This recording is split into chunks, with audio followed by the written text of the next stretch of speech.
Nataka kujenga Kenya mpya ile ambayo waanzilishi wa taifa letu walitaka, ambayo waanzilishi wakaandika kwa ndoto yao, wakasema Mungu bariki nchi yetu ya Kenya, haki iwe ngao na mlinzi, tukae na ndugu, amani na uhuru, raha tupate na ustawi.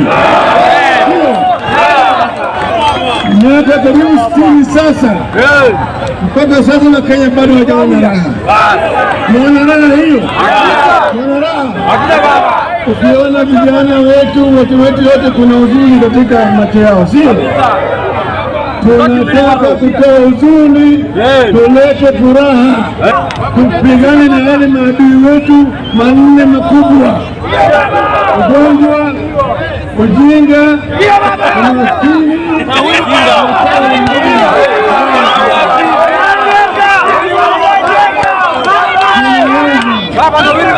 lakini mpaka tutumie mbinu kuwezesha kufanya hayo.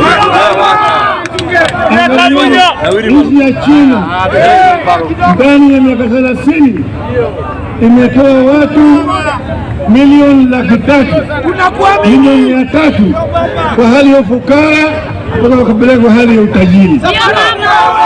Tunaweza kufanya hiyo hata Kenya hii, kwa watu milioni 20 kwa maskini tupeleke juu, sio?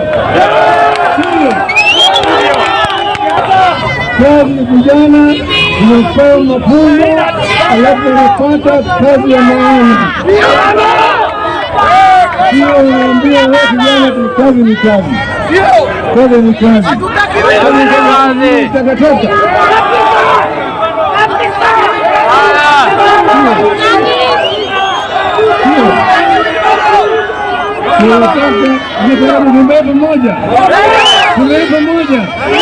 Tunataka vijana wetu wafanye kazi ya maana, sikati ya kubeba wilbaro.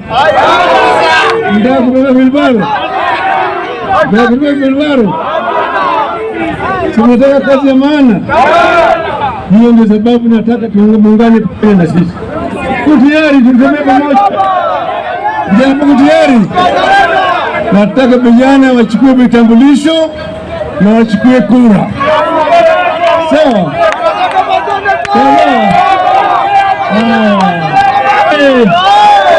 Tuko hapa na Maina Njenga vijana.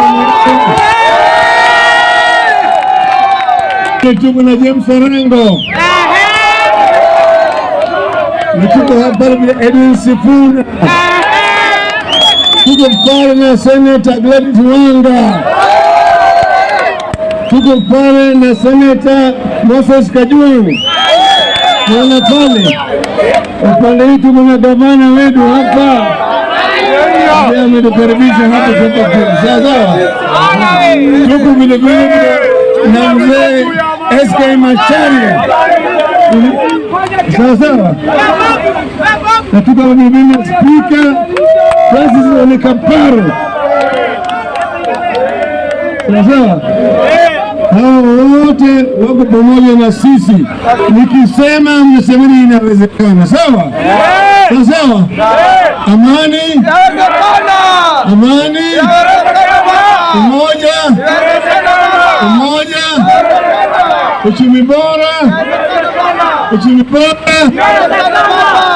Kenya TV, vijana TV, vijana ria, vijana ria, vijana tialala.